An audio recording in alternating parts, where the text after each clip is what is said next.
Olá, sejam muito bem-vindos a mais um vídeo. Neste vídeo, nós conversaremos sobre o renascimento cultural. Porém, vocês precisam antes assistir os dois vídeos que eu lancei sobre a, a formação das monarquias, ou seja, a centralização do poder na Península Ibérica.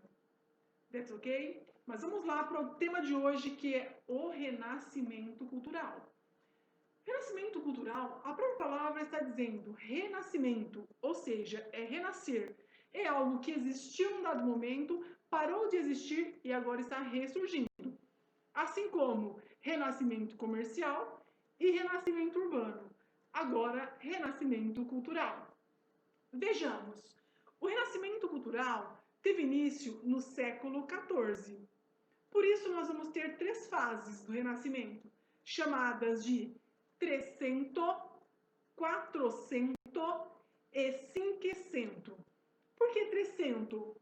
Porque o século XIV ele tem início no ano de 1301, certo? Então 300, posteriormente 400 e 500. O que tem de importante nesse renascimento cultural? Primeiro, o renascimento cultural ele vai se inspirar, ele vai tomar como ponto de partida a arte clássica. Bom, o que vem a ser a arte clássica? É a arte greco-romana. Então, nós vamos utilizar muito esse termo, arte clássica. Sempre que utilizarmos o termo arte clássica, estamos nos remetendo à arte greco-romana. Tudo bem? Então, vamos lá. Uma marca muito importante do renascimento cultural foi o humanismo. O humanismo diz respeito à matéria humana, ou seja, o humanismo ele se contrapunha à matéria da divindade, ou seja, na Idade Média o que vigorava era o pensamento do teocentrismo e os dogmas da igreja, não era isso?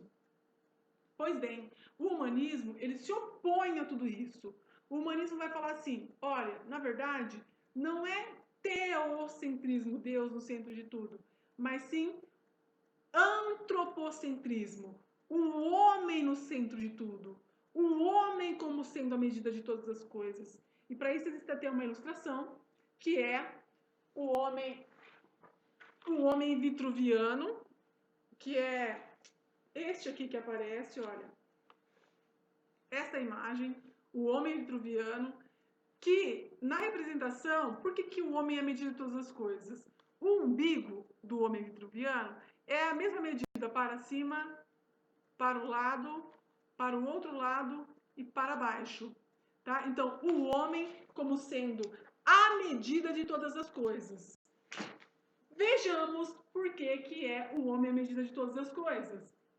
Porque eu me recordo de ter dado um exemplo para vocês, quando estávamos tratando da Idade Média, de que tudo funcionava de acordo com os dogmas da igreja. O que são dogmas? Verdades absolutas, né? Inquestionáveis e incontestáveis. Então, por exemplo, você tirou um 0 na prova. Ah, foi porque Deus quis assim. Recorda-se desse exemplo? Na verdade, o que os humanistas estão propondo é o seguinte: não é teocentrismo, não foi porque Deus quis assim, mas antropocentrismo. Você não estudou, então a responsabilidade é sua em ter tirado uma nota ruim, uma nota baixa, né? Então é o antropocentrismo, é o homem no centro de tudo, é o homem como sendo a medida de todas as coisas. Tudo bem?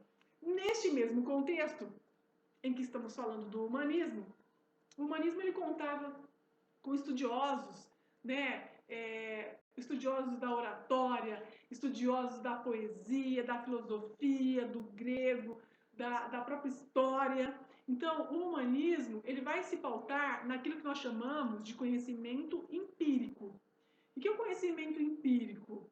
O conhecimento empírico é aquilo que é observável, aquilo que é constatado através do uso da razão, do conhecimento científico.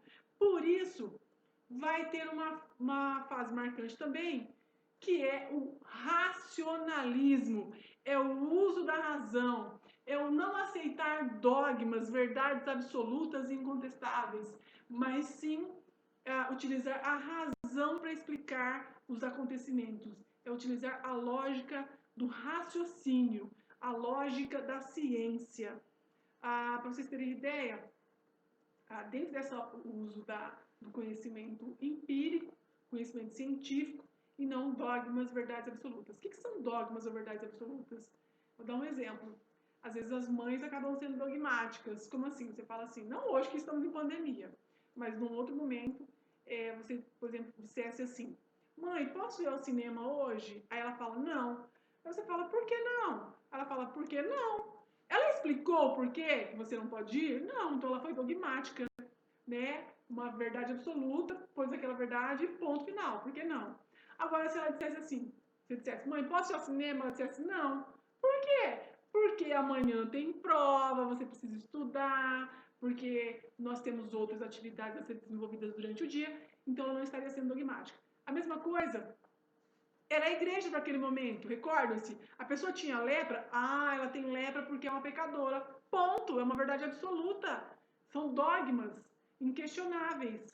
Aqui nós estamos falando, não é admissível esse tipo de pensamento dentro do humanismo. As explicações para os fatos terão que ser baseadas no racionalismo. Tudo bem?